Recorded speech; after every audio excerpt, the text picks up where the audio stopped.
Don Bablu Srivastava की पाकिस्तान में दहशत। अंडरवर्ल्ड डॉन दाऊद का करीबी कैसे बना पाक का दुश्मन। उत्तर प्रदेश के डॉन बबलू श्रीवास्तव के नाम से पाकिस्तान भी घबरा रहा है। पाकिस्तान ने बबलू श्रीवास्तव को रॉ का एजेंट बताया है। कौन है उत्तर प्रदेश का ये खतरनाक डॉन? क्या है बबलू श्रीवास्तव का अंडरवर्ल्ड डॉन दाऊद इब्राहिम से कनेक्शन? ये कहानी है उत्तर प्रदेश के गाजीपुर जिले में जन्मे डॉन बबलू श्रीवास्तव की।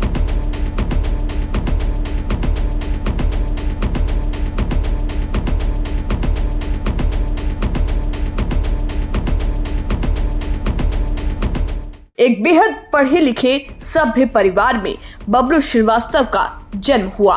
उसका असली नाम ओम प्रकाश श्रीवास्तव था। पिता यूनिवर्सिटी में प्रिंसिपल थे और बड़ा भाई आर्मी ऑफिसर। पिता और भाई की तरह ही बबलू को पढ़ने लिखने का काफी शौक था। उसे भी भाई की तरह ही सेना में जाना था और देश के लिए कुछ करना था। लेकिन उस एक दुर्भाग्यपूर्ण घटना ने उसकी जिंदगी बदल कर रख दी। बात 1982 की है। ओम प्रकाश यानी बबलू लखनऊ यूनिवर्सिटी से लॉ कर रहा था। उस दौरान कॉलेज के चुनाव में मारपीट, लड़ाई झगड़ा, चाकूबाजी जैसी घटनाएं आम थी। बबलू के दोस्त नीरज जैन भी छात्र चुनाव में महामंत्री पद के लिए खड़े थे और बबलू उनका प्रचार कर रहे थे। इस दौरान किसी ने दूसरे गुट के एक छात्र को चाकू मार दिया और इसका आरोप लगा बबलू श्रीवास्तव पर। उसे जेल हो गई। बस इस घटना ने उसका पूरा जीवन बदल कर रख दिया। सेना में जाने का ख्वाब देखने वाला बबलू जब जेल से बाहर आया तो वो पूरी तरह से बदल चुका था। इसके बाद तो कॉलेज में एक के बाद एक न जाने कितनी मारपीट, झगड़ों और लूटपाट जैसी घटनाओं में उसका नाम आने लगा। उसकी गिनती उत्तर प्रदेश के क्रिमिनल्स में होने लगी और उस पर बबलू के नाम से कई केस दर्ज हो गए। धीरे धीरे उसके क्राइम का ग्राफ बढ़ने लगा।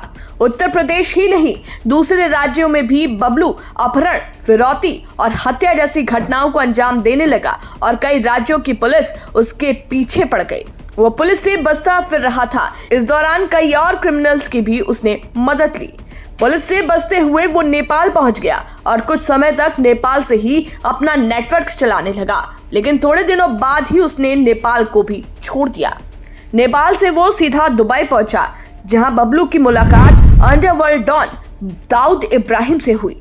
दाऊद को पहले से ही बबलू के टेरर का पता चल चुका था और फिर वहां से वो उसके साथ जुड़ गया। बबलू दाऊद के इशारे पर भारत में काम करने लगा और उसका गैंग भी बेहद ताकतवर हो गया। उसने देश में अपना अच्छा खासा नेटवर्क तैयार किया। बबलू का मेन काम था किडनैपिंग को अंजाम देकर फिरौती की मांग करना। कई छोटे छोटे गुंडे उसके साथ थे जो किडनैपिंग करके बबलू श्रीवास्तव को बताते थे और फिर बबलू उनकी फिरौती को लेकर सौदेबाजी करता था। पुलिस बबलू के काले कारनामों से परेशान हो चुकी थी। देश की कई बड़ी किडनैपिंग में उसका नाम शामिल था। फिरौती न मिलने पर वो उस शख्स की हत्या कर देता था। लंबे समय तक वो दाऊद के साथ मिलकर काम करता रहा, लेकिन 1993 के मुंबई धमाकों के बाद उसने दाऊद का साथ हमेशा हमेशा के लिए छोड़ दिया।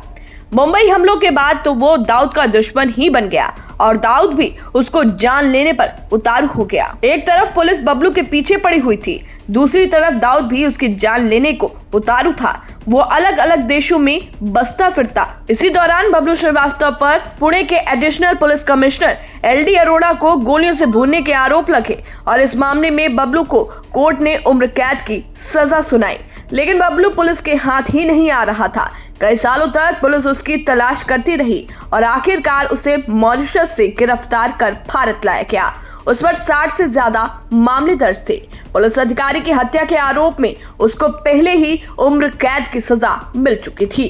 1999 से ही बबलू श्रीवास्तव बरेली की सेंट्रल जेल में बंद था। उसे यहाँ की हाई सिक्योरिटी बैरक में रखा गया। दरअसल डी कंपनी कई बार बबलू श्रीवास्तव के नाम की सुपारी दे चुकी है और खुद वो मानता है कि वो जब तक जेल में है तब तक सुरक्षित है। जेल में ही बबलू ने एक किताब लिखी है जिसका नाम है अधूरे ख्वाब। इस किताब में उसने अपने जुर्म की दुनिया के सारे राज खोले हैं। किताब में दाऊद इब्राहिम का भी जिक्र है। शायद यह किताब बबलू के उस ख्वाब को बताती है जिसमें तो वो बनना चाहता था आर्मी ऑफिसर, लेकिन राहें उसे अपराध की दुनिया तक ले गई और बना दिया क्राइम किंग।